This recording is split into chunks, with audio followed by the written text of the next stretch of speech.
acid, like this picture.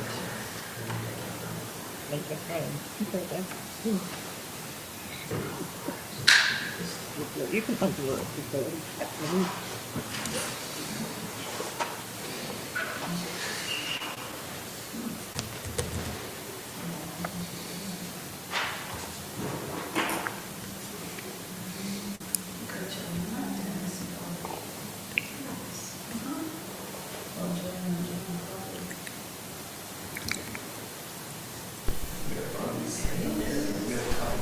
Maybe that's all she has to do. Maybe that's it. The one that's live. Do you think they can, I don't think they can see us. I think they're all thinking like, where's everybody? Exactly. Like, what? I don't know, can you hear me? What do you say? No. Unmute. Just how about thumbs up?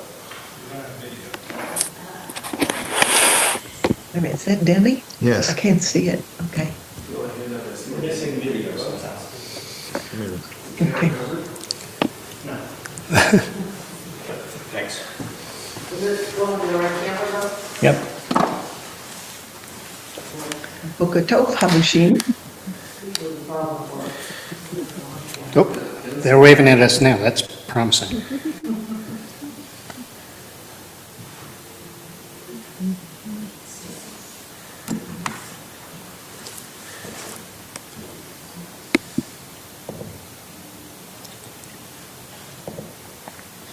Well, the video is turned off on the bottom where it says. No.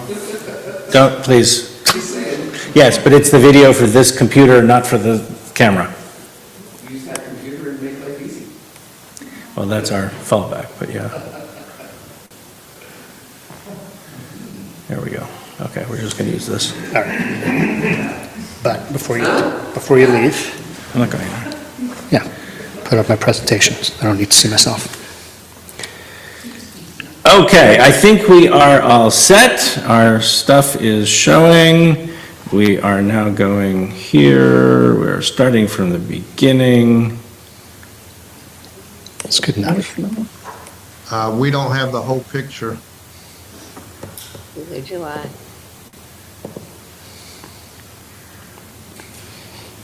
And there we go. All right. Good. Without further ado, thank you so much, Eric, for joining us and for presenting. We're really excited. And thank you, Kendra, for putting it all together. And of course, most importantly, for bringing lunch. Thank you. All right, thank you. Thank you. So. And the noises that you hear are lovely children doing all kinds of fun things. Right, the Sunday school is going on in the background, and this is Babylon, Shmabylon, and called that because it's just so fun to say. You should try it. It's just Babylon, Shmabylon. It's also the first in a series of one lecture on things I didn't know anything about. And the Babylonian exile was one of those things that I've heard about and know it's important, and didn't know anything about it. So I get to learn about it, and now you have to learn about it. Because my approach here is to take chronology. And so I'm going to start at the beginning. Bereshit, well, a little bit after Bereshit, I guess you're right. Not the beginning, but the beginning of Jewish history and then I'm going to sort of run through Jewish history until we get to the Babylonian exile and then elaborate on that. And so we'll start with a series of points in history, the first 4 or 5 of which are invented dates, right? We don't really know when did God call upon Abraham and said, okay, Abraham, poof, you're a Jew. And but the date that the people who do like to count these things and calculate, well, it must have been around here, comes in 1731 BCE, more or less. Like if you have a starting date, you can then expand upon that and figure out generation upon generation. And so here's the binding of Isaac, hey, Isaac, we're going to do a sacrifice, nudge, nudge. And this is 1676 BCE.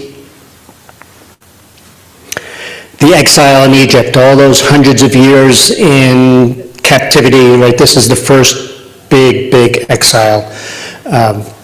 1523, 1313 BCE. Also, the dates are not exactly reliable. In fact, the whole Exodus is not exactly reliable, depending on how literal you want to be. But that's not the important part. It's the story of the Exodus, which is, I think, so critical.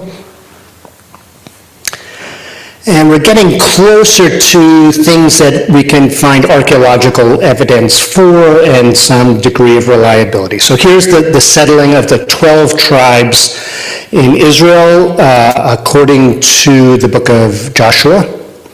And you can see the important division line here, if you can see it, is sort of the line between Judah, which is here in the south hills, on into the wilderness of Zin, which is the desert. And everything to the north of Judah and Benjamin are going to be the 10 tribes of Israel. So we're going to divide the land ultimately in the next slide between the north and the south.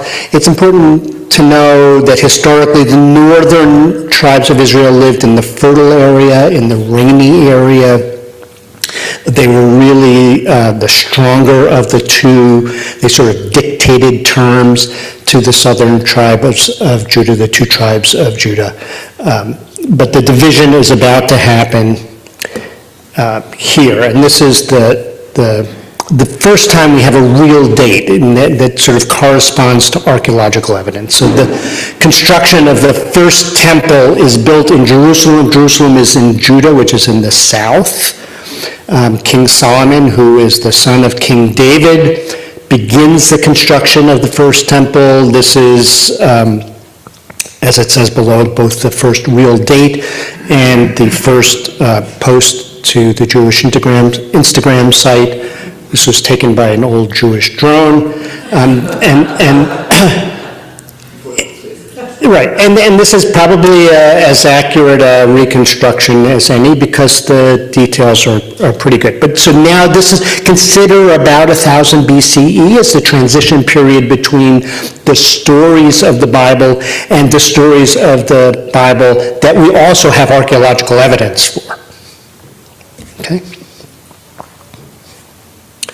So 931 BCE, and again you'll see this is the dividing line between the 10 tribes of Israel, which are now in blue, and the kingdom of Judah in the south, Jerusalem just over the border into the portion of the old two sort of nations, if you will. So Judah in the south, and this division is going to be again, problematic for Judah because they're the younger brother in many ways, but they hold Jerusalem, which is valuable. Let's move along to 720 BCE, and this is a big deal. Assyria, you can see the boundaries of Assyria in the darker pink. The client states are in the lighter pink. This is a massive sort of territory. But if you look closely, you'll see which side is Jerusalem on in this map. Captured or not captured? You can't quite see it, but it's in Jerusalem, it's in Judah, and it's not captured. Okay, so there's a really key dividing line between the kingdom of Israel and the kingdom of Judah. During this period, the Assyrians essentially disappear the state of Israel. 10 tribes that are in the state of Israel vanish. There is no longer a record of them. These become the lost tribes of Israel. You change your mind.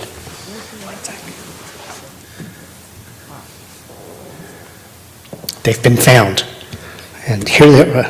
No, somebody wants to come in.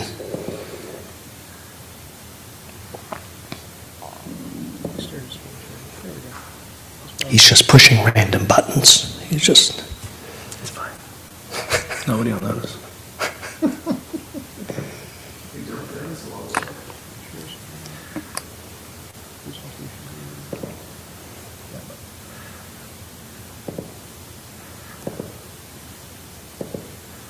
any questions?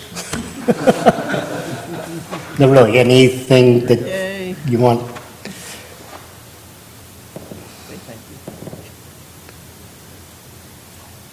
Is the thought that the Assyrians just kind of absorbed them? So what's, Is the thought that the Assyrian Empire just kind of... so that's the right question. So what happens to the 10 tribes of Israel? Okay, So now they can see it online. Oh, how frustrating. For anybody online who is rapidly taking notes, I'll be happy to share the presentation as a PDF if you want to see it then. So what happens to the 10 tribes of Israel is nobody knows. And there are reports of the 10 tribes of Israel from South Africa where, apparently you can find DNA evidence that suggests that they're related to the 10 tribes of Israel, out to Mongolia and every place in between. Really, as far as I know, nobody knows. Okay? So what we're left with as the remnants of Judaism are the 2 tribes, Judah and Benjamin, who are just south of this dividing line between the dark pink and the light pink. Okay? It's actually a great time to be in Judah because the big brother who's been beating on you for centuries is gone. And so there's a kind of flourishing that goes on in Judah. But here's the big news, is the Assyrian Empire is subsumed by the Babylonian Empire. And the Babylonian Empire is unbelievably imperialistic and colonialistic, and they are looking to expand in a very big way, and they're coming slowly and marching across the north, headed for Judah, and you know they're coming, and those of us who are in Torah study on Saturday morning are reading about it every Saturday morning. Here come the Babylonians. Okay, Nebuchadnezzar is the leader of the Babylonians at this time.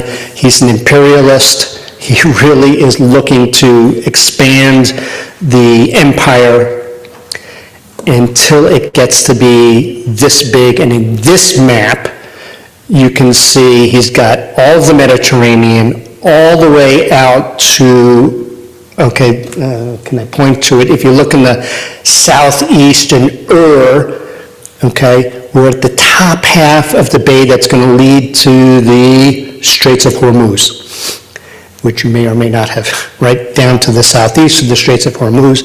You'll see also a really key dividing line in the southwest along the Sinai Peninsula, in that Egypt was not conquered. Okay, so Egypt is the other big empire at this time. So the Assyrians just went away. They got the crap beat out of them. Yeah, the Babylonians just took over everything that was formerly Assyria. Any other questions? Yeah. What body of water is Earth? Yeah, that I am trying to recall. So what we have here, the rivers flowing in, I can't point to them, but the rivers are the Tigris and Euphrates. That is the Straits of Hormuz are at the bottom. What's the Persian Gulf? Okay, thank you. Actually, okay. So what I want to do is find this on a modern day map. So if you look on the left, Babylon, where is ancient Babylon located today? It's Iraq. You'll see Babylon with the little star in the map in green to orient you. The Persian Gulf is in the southeast. The border with Jordan on the west, just to the west of Jordan, is Israel. If you look at the blow-up picture on the map on the right, you can see the schlep you have to make from Jerusalem to Babylon. And that's where we're headed, right? That's going to become the Babylonian exile. Okay, so here's where we are. The Tigris and Euphrates are the heart of the Fertile Crescent. And in 598, the king of Judah, I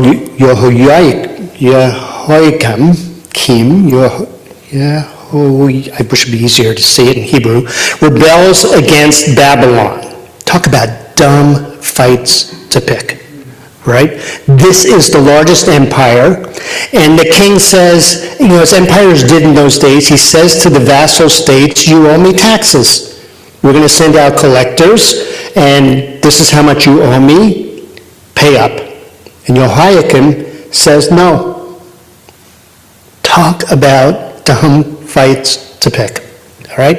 And here's a depiction of Nebuchadnezzar sends his soldiers, and they camp outside Jerusalem. So Jerusalem's a walled city, and you've got all these soldiers on the outside. It doesn't take a lot of work to essentially overthrow the king. This is from Jeremiah 22, verse 19. He shall be buried with the burial of an ass, which is what happens to the king. He doesn't reply, Nebuchadnezzar's like, no. But he also, at the time that he conquers the city of Jerusalem, moves, and this is really, really key, moves Judah's leadership to Babylon. He takes the elite, about 10 or 11,000 people, elite. So these are the priests, the doctors, the merchants, the craftspeople. He takes the cream of the crop and moves them that long schlep from Jerusalem up around the Fertile Crescent and drops them off in Babylon, actually just south of Babylon. So 11,000 people move. Most people are still in Judah. Okay, the majority are still in Judah. So who gets banished and who stays? The farmers are still there. The lowlife are still there. The people who are not particularly well off or well trained stay behind. And the elite have come through. What do they do with the priests and the religious leaders? They go or they stay? So the priests and the religious leaders get scooped up and sent back. They're the elite. The priests and religious leaders are now in Babylon. So was this a political move to quench the leadership in Jerusalem, or was it to benefit their culture? Both, right? There are two benefits. You bring all the craftspeople to the homeland, right? Anybody who can do anything, you bring with you back to near the capital, and you leave behind a bunch of people who are scratching away. Remember, Judah is in the south, which is much less rainfall, much poorer soil, much worse agricultural land. These are people just sort of scratching by. No point in taking them. Right? So yes? Did they leave some of these behind, or did they take from Judah, or did they take them all? Say again, did they leave? Did they leave some elites behind to help Judah, or did they take them all down? Hard to say for sure, right? There's not a list of exactly who gets moved. My sense is anybody who's worth taking, they took. It's not hard to figure out this is a good neighborhood. Okay, pack your bags. That's a really good neighborhood. You're going. That's the side of the tracks I'm not going to really feel safe in. You guys can stay, is my guess. Right? You're soldiers. You're just sort of rounding people up. And yet, about 11 years later, 12 years later, there's a second revolt. Again, what were the Jews thinking? To take on the Persian Empire, or the Babylonian Empire? And this time, Babylon says, Daniel, enough already. Okay? They send Assyria's force to Jerusalem and demolish it, for which we have very, very good archaeological evidence. We can find the burnt embers with the signatures of the guys who were saying this place just got burned down. And that's in the piles that we're uncovering of the old stones of Jerusalem from this era. We know for a fact the place was demolished. So the 10 tribes in the north of Israel are gone. Judah and the capital, not just the capital, the temple. Remember the temple that Solomon built, leveled to the ground. Up to this point, Judaism is essentially, pardon me for saying this from the Bema, a pagan religion where we make burnt offerings at an altar to God. And that place, that's this special place where God lives, where we're making burnt offerings just to please God, is gone.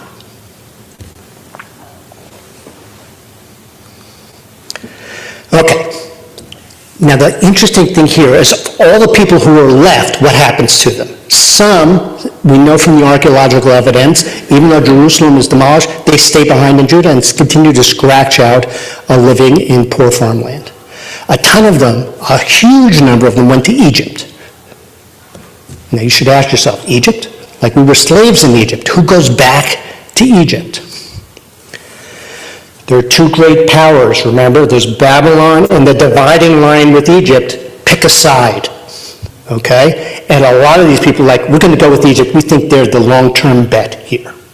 So Jews move to Egypt in large numbers.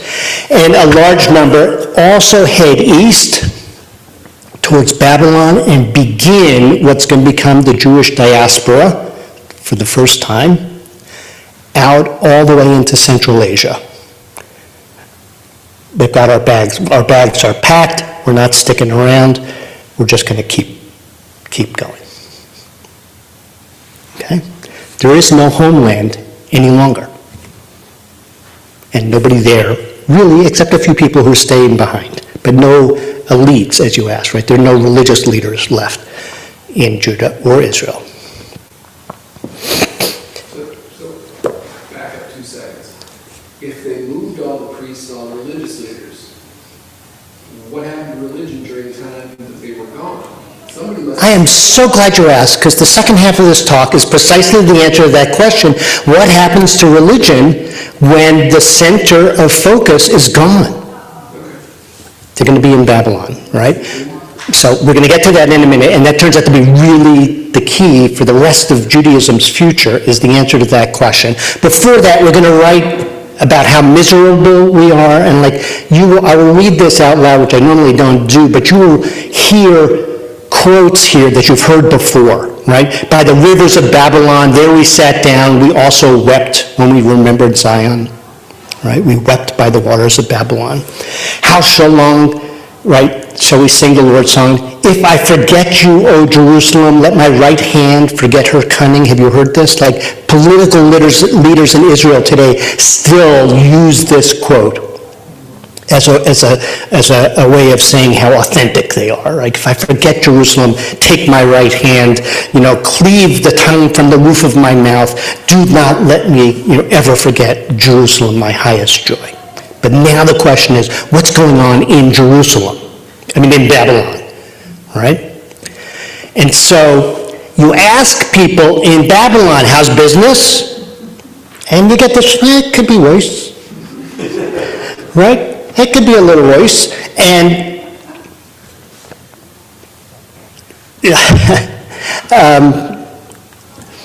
what we have are tablets from Judahtown in Babylon with inscriptions on them of the Jews who lived in Judahtown.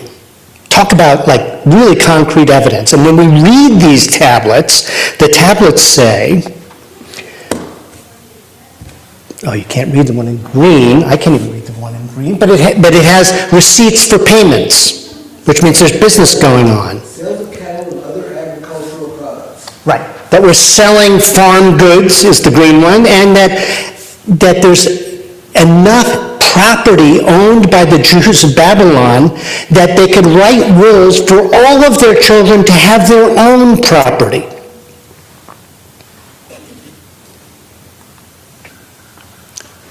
From which we can surmise, it's not so bad in Babylon, right? Business was good. Farming was good. a lot better than back in Judah. That people served in the army and paid their taxes and were largely left alone. Like nobody's writing down they're beating up on the Jews again. None of that, right? And most of the kids have Jewish names, so that there's a kind of freedom of religion in Babylon also. Though there is some, I love this, right? Some of the kids are being named like Christian or Nebuchadnezzar or something like that. So it's sort of taking on Catherine. You know, they're taking on local Babylonian names as they're assimilating, right? I can imagine like they're starting to be the intermarriage a little bit. People are settling in. And so here's the question of religion. Without a central place to make offerings, religion is pulled together here by the elite who were creamed off the top of the pile in the first exile from Babylon. And they essentially pull together, again, this could be sacrilegious in some way, so the Torah is either handed to Moses verbatim or it was written down around this time in Babylon by the religious leaders. Synagogues are established, ways of worshiping not in the temple, because there is no temple. We know that there are Shabbat and religious holidays are being celebrated. Again, we have the written, right? Circumcision, right? Moshe's son is going to have a circumcision on such and such a date. There'll be a lovely oneg afterwards. Please come and enjoy, right? And they needed some explanation for why did we end up here weeping by the waters of Babylon. Maybe weeping, maybe not so weeping, okay? The explanation is, when we go back and look at our history, we must not have been worshiping correctly. And so all the stuff we're reading in Joshua right now is all the things we did wrong in previous generations. Of course, God came to do terrible things to us and clear us out because we didn't do what we should have done according to God's teachings. So this is looking back on history. So here's the quiz, and if you already know the answer, Dennis, don't answer. How long did the exile last, do you think? This is the great Babylonian exile.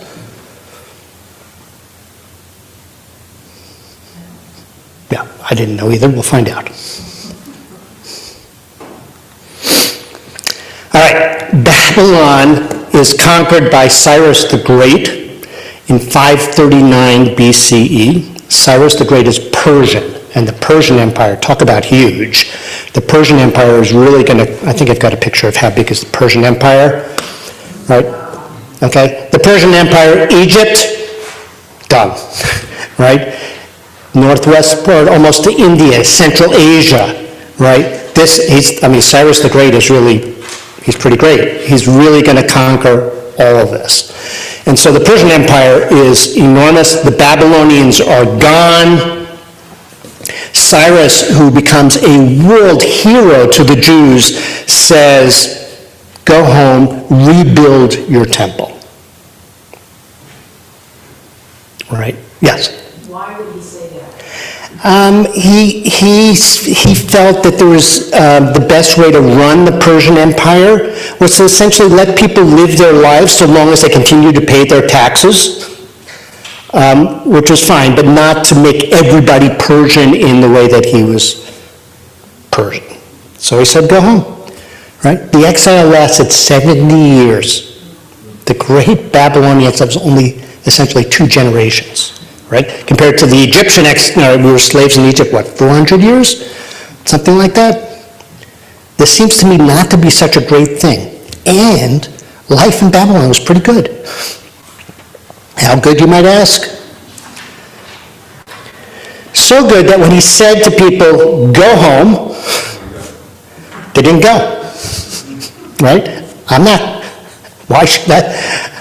It's just crappy farmland. Like, why bother? So, most Jews stayed in Babylon. They wrote a check, go build a temple. right? For the building fund, somebody came around and said, you're going to give tzedakah for the building fund? All right, fine, here's a check, go. But almost everybody stayed in Babylon for 2,600 years, until essentially 1948, right? There are great houses of learning in Babylon, Jewish scholarly centers that are there twice as long as Oxford University, which is 900 years old. Right? When asked how was life in Babylon, it could have been nice. It was pretty good. So good that it was worth staying until 70 years ago. All right, so the results of Babylonian exile. 11 years before the destruction of the first temple, 10,000 elites were transplanted to Babylon, which meant when the big wave came after the second assault on Jerusalem and the devastation, there was already a community of elites there who had set up synagogues, who had set up property rights, who had set up communities, so that when the exiles came in, there was a community already waiting for them.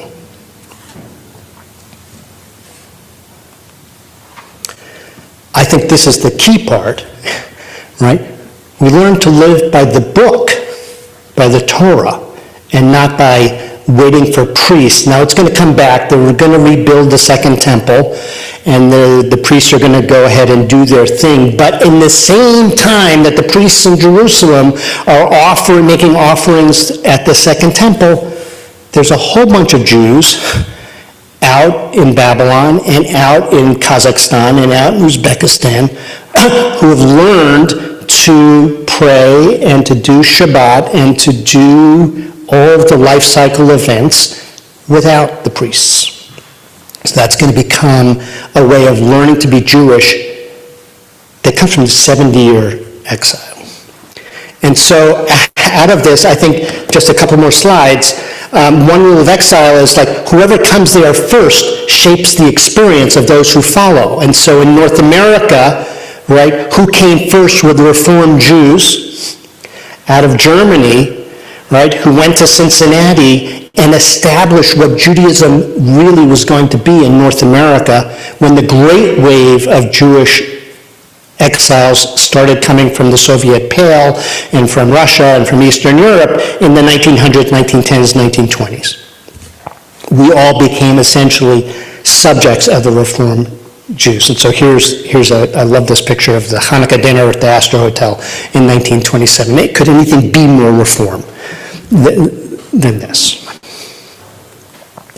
And this is the last slide, which you can't write. 2,500 years later, because of the Babylonian exile and what we learned to do without the temple, what it says here, without the thing, 2,500 years later, we are still people of the book.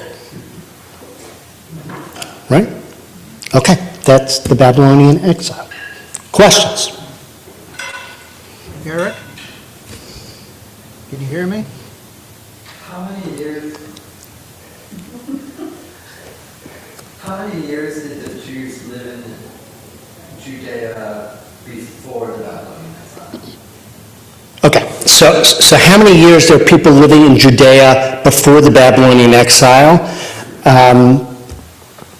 We don't really know, right? And that's where the dates of the very first dates on this come from, right? So when does Abraham make his journey?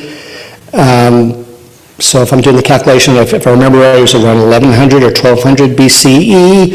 The Babylonian exile is 600 or 700 years later. So when they left Babylon, nobody thought about going back to the northern part? They do. They do, right? I mean, the first place to go is Jerusalem and rebuild the temple, right? But there's nobody in the northern part of Israel left because the 10 tribes are gone. And like I said, not a lot of people went back. And so it's a slow assimilation and regrowth of my understanding is Judaism sort of centered on Jerusalem, which is going to ultimately, right, come to be a puppet of the Roman Empire, right, and Herod is going to rebuild everything from Caesarea down, to every, down to Jerusalem. But by the Roman time, there is. There are plenty of Jews up, Caesarea, I know where it is, right, is up in the northern part of Israel, so, There it is. yeah. So there's- who would have been in the northern part during Babylonian exile? Who's, Were there, Remnants. or actually, when Cyrus said everybody go home? right. Were there people who went out to the northern part? Like, who would have been inhabiting the northern part? There were probably Jews there, is my guess, right? This is when you clear out everybody, not everybody left. But were there Bedouins or? Yeah, I don't know. I don't know. Who's in the land when Sarah says go home? Who's already there? I don't know. I don't know. Probably in Judah, in the south, not a lot, because it's not a great place to settle. I'd have to go back and look at the history of the Egyptian Empire to see how far east they're going to extend, if they're Egyptians, and I don't know for sure. Okay, other questions I can't answer. What? So if Cyrus hadn't said leave, do you think most people would have just stayed and hung out because it wasn't bad? Or The question is, if Cyrus hadn't said leave, would most people have just stayed? And there are two answers to that question. There's no evidence Cyrus ever said leave. Right? That's part of our telling of the story, of the Jewish telling of the story, but there's no Persian description of us ever saying leave. And whether he said leave or didn't say leave, almost everybody stayed in Babylon. There was no point in leaving a really plush life where nobody bothered you to go settle crummy farmland where a handful of farmers were still hanging on by their fingernails. So everybody stayed. Dennis has a question that. Hey. All right, Dennis, hit me. I wish I would have. Okay, you ready? Question for Eric. Was this when we became monotheists versus monolatrous? All right, so I can almost answer that question. Is this when we became monotheistic and versus some other? Monolatry? No? Dennis, what's my other choice? Unmute yourself and speak. Well, what it is when there's a whole bunch of guys. Dennis, can you unmute yourself and try and stump me directly? I am unmuted, Eric. Great, he can't. Why don't you put it in chat? I can't read the chat anyway, but this is all to buy me time while I make up an answer. I'm a professor, I can make up anything. I mean, do you know, I don't know what that word is. Dennis, what does monolatrous mean? Okay, can you hear me now?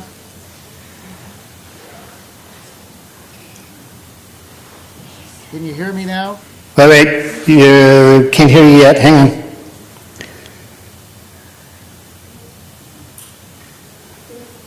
Okay, still no audio? He's talking, but we don't hear him.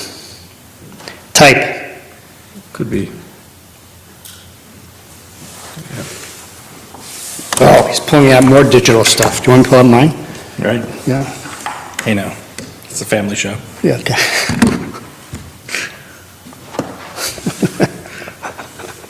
God is one of many, but is our God the best God? Okay. Great question, I got it. You're off the hook. Okay, excellent. Okay. Thanks, God. And so this is a wonderful question, because this has been the question for the last, 2,000 years, but certainly 500 years up till this point. The question is the Babylonian exile the dividing line, let me back up. up till the Babylonian exile, the Torah is filled with stories of Jews worshiping other gods.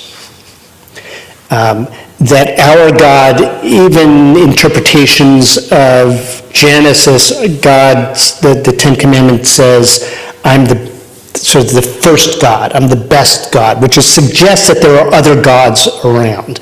And certainly all the neighbors have other gods. And it's very tempting when things aren't going well in either Judah or Israel to try the other gods.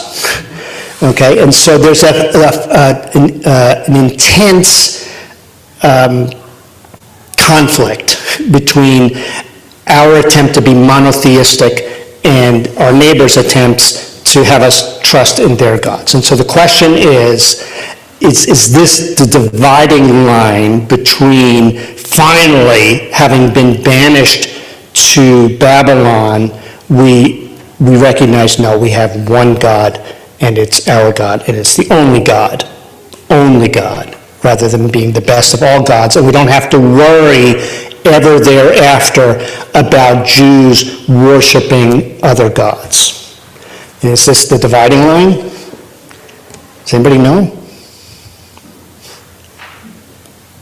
I don't know. My intuition is I doubt it, right? That the temptation has always been around and will continue to always be around to worship other things beyond our one, and Shema Yisrael, one and only God. But we'll have to continue to read the Torah to see if we can find dates later than the Babylonian exile where the Jews are being punished for not adhering to just our God. My suspicion is it's going to continue, but we'll see. Other questions? Yeah. Going back to when you were saying about how during the exile, you came across information saying that there are some scholars who think that is when the Torah was actually first proposed, like put down to parchment, I guess. Yeah. Is that more of I know the ultra traditionalists, of course, have their own views on that. Is that more of is that a well-accepted theory? Is it more like a fringe theory among certain, historical religious scholars, or is that just in the research you were using? Right. So another great question. The question is, there are essentially two primary hypotheses for the origin of the Torah. The first being the Torah is issued to Moses on Mount Sinai, who comes down from Mount Sinai. It becomes the sort of oral version of Torah and is eventually written down. The second being that during the next couple of hundred years in Babylonian exile, the sort of literary evidence for how it was written and what references it's making and what's going on around them in Babylon suggests that the Torah is really written down in this period that begins just after the Babylonian exile. I suppose you could harmonize the two and say they're not exclusive.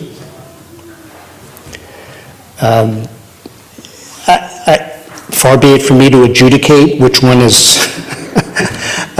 correct. I think it's anybody who knows me would guess which side I would more likely think is the more accurate, like where did the Torah come from?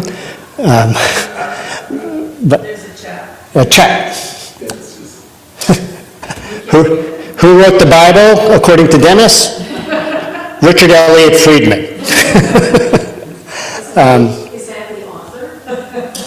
I don't know. Who is Richard Elliott Friedman? He says before that there's lots of discussion about this, but many scholars, but not all, surprise, surprise, say this. Richard Elliott Friedman, here comes the rest of his response. Yeah, I was just curious about like I said, the research you were doing to put this together, if that was, because I've read that before, I just wasn't. Right. Fringe thought, or is it, well-accepted? Okay. John and Joanna Bush write in, as a lover of Midrash, I recommend the short story by Stephen St. Vincent Benet, quote, By the Waters of Babylon. He gives the story a modern twist, totally out of context. That does sound fun. That does sound fun. Friedman wrote Who Wrote the Bible? Is that the book you're reading, Sue? Yes. Yeah. Dennis, is that the one you recommended? I mean, not Dennis, Craig. Craig, Who Wrote the Bible? Right. I recommended it to Craig, who recommended it to you, and then, That's the, you recommend. yeah, right. So, it's a dense book. Go ahead, Steve. You know, at the time of the Babylonian exile, at the time of the Roman diaspora in 73 AD, Right. we probably viewed those events as catastrophic and eternal. Right. Looking back from today's perspective, they were key events in the development of what we would call modern-day Judaism. Correct. So you have to ask yourself, were those really bad? Or were they just one of life's examples of how good things lead to bad things, which lead to good things, and the whole cycle starts all over again? Again, to repeat, what Steve Levy is saying is, at the time of the Babylonian exile, this was the worst thing imaginable. At the time of being enslaved in Egypt, nothing could be worse. At the time of the Roman destruction of the temple in 73 AD, this was the great catastrophe of Judaism, and yet we can see really the seeds of modern-day Judaism come out of those three events, and will continue to come out of historical events. And so are bad things really bad, and are good things really good? I can think of no more Jewish question than that one. And perhaps, last question. Ask Dennis if he's read that article on monotheism in the New Yorker. Oh, right, that just last week. 2 weeks ago. There was a nice, Dennis wanted to know if you had a chance to read an article in the New Yorker on monotheism that was Adam Gopnik wrote last week. I'll be happy to send a copy of it to anybody who would like to see it. It was a fascinating take on how monotheistic is any religion. Yeah, Dennis says, yeah, sure, I read it. Would you argue that the exile was the kernel of the beginning of rabbinic Judaism, Dennis asks. And the short answer is absolutely, and depending on the will of Kendra and everybody else, I was interested in doing a spiel in the fall on rabbinic Judaism. Like, who are the rabbis? Right, they always refer to the rabbis, and like I've been terrified of, the rabbis said this, like who the heck are the rabbis? So I would like to do a spiel in the fall on the rabbis, which would essentially comes out of the Babylonian exile, and for the next, it's really 200 to 500 years later, they're going to start to put together the Talmud, and really define what modern Judaism is. But it pays to understand that the rabbis are part of this great center of scholarship that is in Babylon and near Judahtown that's going to be there for centuries and centuries and centuries. At the center of what we consider our Judaism is not the temple anymore, but the synagogue set up to the east. So, and that's where part of my question of what happened to the priests was, is that the priests didn't exist after the Babylonian exile. They come back when the second temple, they come back in a very big way, and we redo the priests are the intermediaries between us and God, the Levites are the intermediaries between us and the Cohens. But it's a different world. It's the breakdown of the priests in the Babylonian exile is the beginning of the breakdown of the priests. It's the beginning, right? It's the beginning by setting up a separate community that's going to practice Judaism far away from the temple. That's where I was going with what happened with religion. Right. It's going to combine with the fact that we're going to have a Babylonian Talmud at the time of the destruction of the temple, or start to have two centers of thought. It's going to have a basis for establishing what Judaism is going to become. Yeah. Out of curiosity, if the brain drain happened because they took all the really intelligent people in Babylon, do you think that because those that were left and were allowed to build the second temple, is that why the priests were allowed to come back? Because wouldn't there have been conflict between how you were practicing in Babylon as opposed to how you were practicing in Jerusalem? Okay, so let me see if I understand your, The temple got built centuries later. no, it gets built 70 years later. First temple. What's that? So it's important to distinguish between, when you say second temple, right? There are many iterations of what that is. The latest, the one that was destroyed by the Romans, was the temple built by Herod 170 whatever years before that. Right. But it's built on the site as an extension of the temple that's reconstructed in the same place as where the first temple was destroyed 70 years later. So 70 years later, we come back and we laid a new foundation stone. We carve in the date on the new foundation stone and says this is where we're starting. And you know, it's a small little thing. It's nothing like Herod's, but it is once again the center of worship in Jerusalem. So we do need priests, again, starting 70 years later. Now, what's your question exactly? So if the Jews in Babylon Right. wanted to stay there and they were the intellectual group, what was that the impact of rebuilding the temple, and was there a total break in what was supported? No, there's communication back and forth, and some people do come back, right? So there must have been some religious leaders who were going to return right away and sort of reestablish Jewish roots in Jerusalem. Thank you to Cyrus the Great. We appreciate it. But what the Babylonian exile teaches is that you can do Jewish outside of Jerusalem. That's the key. Right. Hence the final slide. Right. Here we are in Erie, Pennsylvania, having learned this 2,600 years ago. There's a line in Jeremiah that says just that. God says to Jeremiah, tell them, build houses, marry people, be successful, be Jews wherever you are. Right. And that's God's commandment to the people in So Jeremiah is going to say to those people in Babylon, stay there, be prosperous, do the best you can do, and just stay there, which is heretical to, it's antithetical to, if I ever forget you, O Jerusalem, right? Carve out my mouth, take my hand, like this is the worst thing ever. And so to be saying, no, stay, it's all right, don't take on the Babylonians a third time, was different from all the other prophets who were saying, no, we need to go back. And that's a point worth debating. It's like, what kind of a guy says, live in exile? It's the best thing you can do. In some ways it was, but right, there's lots written about. A lot of the Midrash, yeah, right.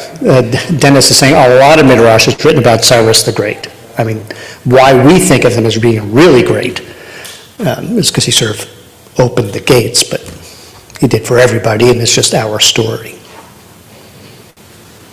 All right, enough already, and thank you for coming, and I appreciate it. Bye, all of you. Ryan? Eric, thank you so much. My pleasure. Thank you. This was wonderful. Wonderful.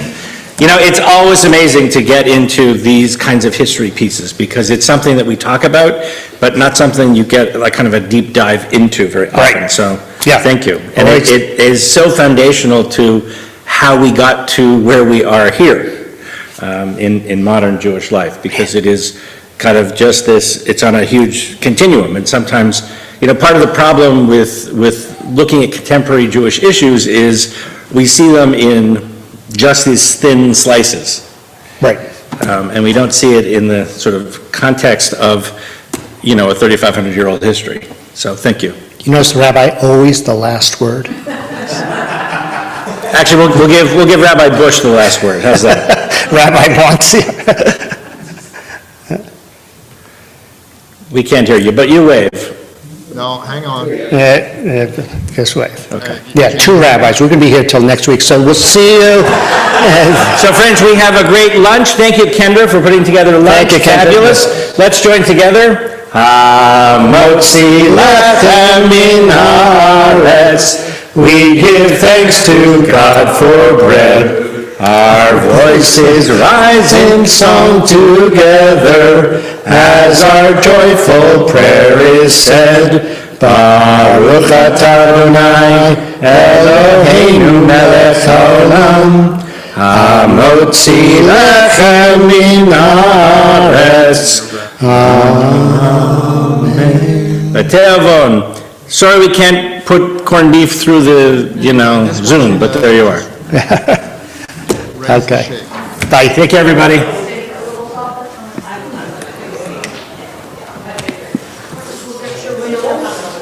Excellent. Thank you. Thank you very much. Last 500 years.